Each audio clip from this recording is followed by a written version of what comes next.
The following video are actually a blend of two different Deadmines with our Turtle Hunter. The first run did not go as we had hoped, and I decided to start at level 19. By the time we finished, we were level 21. So again, we have 5 points in deflection to increase our parry chance by 5%, then 5 points into endurance training to increase our pet's health by 15%, and as I leveled, I continue to put points into improved aspect of the monkey to increase the dodge it gives. After filling out aspect of the monkey, you could put points into improving your pet's armor, but it's better to shift back over to survival and start putting points in that talent tree. Now this is the gear that I acquired from the first Deadmines. Again, you do not need any special gear to be able to tank these instances if you have the correct specialization and play correctly. As you can see, we have some basic gear, couple pieces of Defias leather, and a strength axe. Now since a decent amount of your tanking will be in melee, strength is not a terrible stat for a turtle hunter. As level 19, you can see that we have a 15% chance to dodge and a 10% chance to parry, with 700 health. And I'll show you why our run didn't quite work out the first time. We ended up just not having enough mana to defeat Van Cleef with a 4-man group of level 17 and 18s as DPS. Deadmines is littered with groups of non-elite miners and elite guards. And at this level you have access to multi-shot, which is a great way to pull groups. Just make sure you send your pet on one of the pulled targets while you focus the others. But you gotta be careful, otherwise multi-shot can get you into some trouble.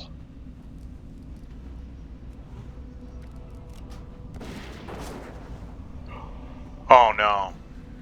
Now the first boss in Deadmines is Rexor the Foreman. You could separate the ogre from his ads, but what fun is that? Send your pet after the ogre while you tank the ads. Your pet has about 34% damage reduction, so on par with any shield holding warrior or bear druid.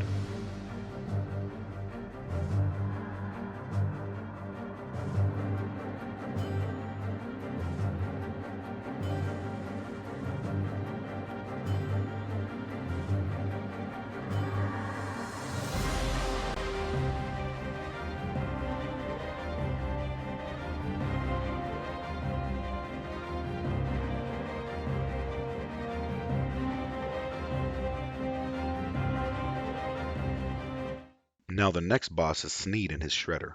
By this level you have acquired an immolation trap, which is great to put down before pulling. Once sprung, it does a damage over time on the target which will increase your threat over the course of a fight. You want to put Hunter's Mark on the target, open with a multi-shot, then Distracting Shot, and Arcane Shot. Don't even bother with Serpent Sting, he is mechanical. Once the Shredder dies, jump back to get some space. When Sneed crawls out of that Shredder, you can open up with some range attacks for that aggro.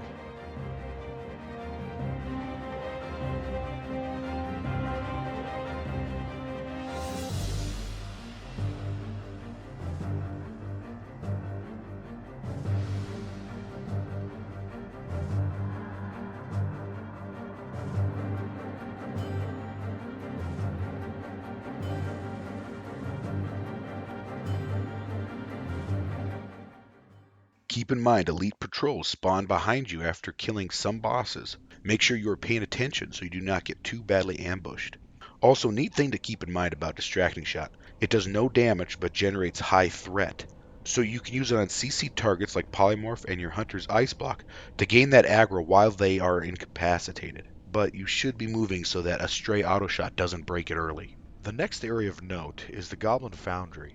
Up until this point, elites have been pretty generic, but in here there are goblin craftsmen that can put a debuff on you to slow you for 20 seconds, and goblin engineers that summon a mechanical golem that is immune to all or most CC and aggro abilities. Your pet's taunt does nothing, and they are immune to Distracting Shot.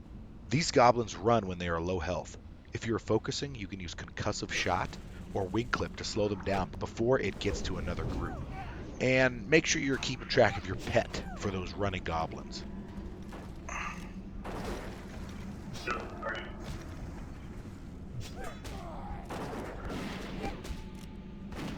Holy hell.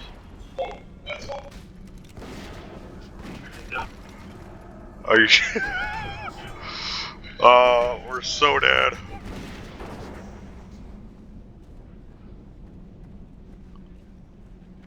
See ya, suckers. No. I don't get that till 30, but I have Aspect of the Pack. Oh, hell, it would shot me. So I had to check. According to some guides, killing the engineer that summons the golem causes it to despawn. But during the instance that did not happen, so don't always count on that. So now we take on Gilnid. Send your pet on the main goblin while you tank the ad. It's a layup from there.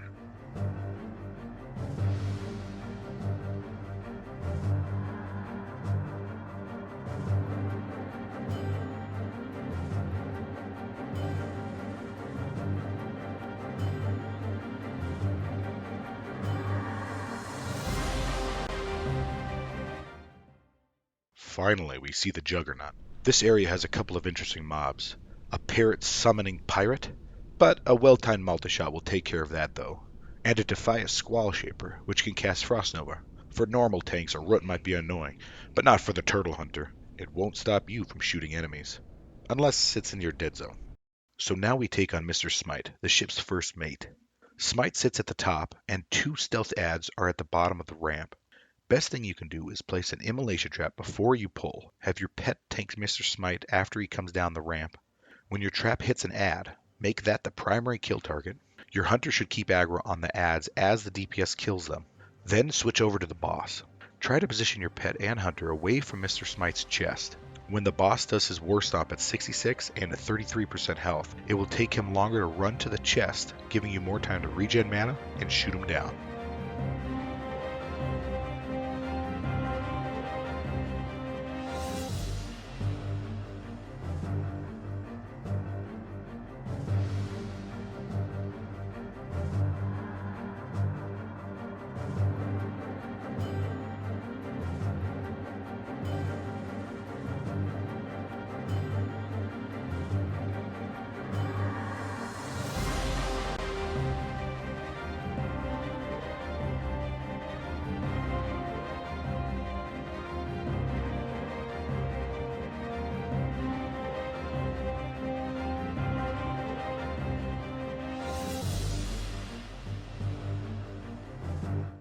Time to take out Captain Greenskin. Deal with him like any other 3 enemy pull. Your pet can tank the captain while your hunter controls the ads. Once the ads are dead, eliminate Greenskin, and now we're on to Van Cleef.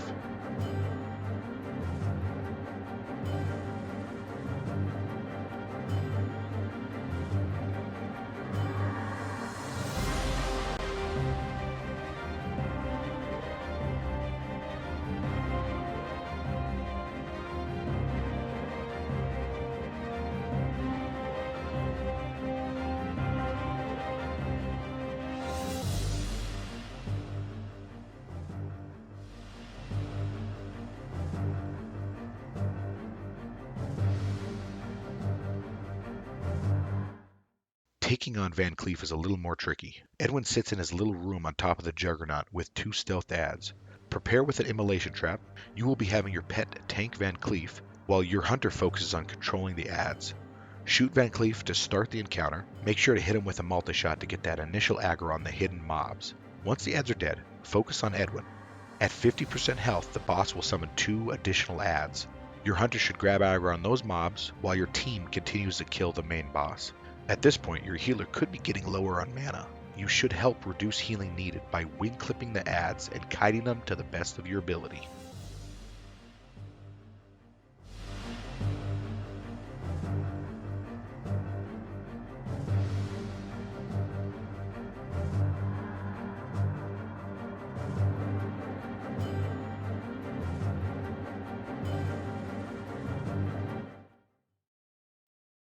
And best for last, Cookie. He serves the crew the 4 basic food groups: beans, bacon, whiskey, and lard. Thanks for watching, everyone, and hopefully my voice is back to normal soon. Big thanks to my friend Justin, Saratin, and my brother who joined us for this instance. Would not have happened without them. Please check out my other videos, and next up, the Turtle Hunter is taking on Wailing Caverns.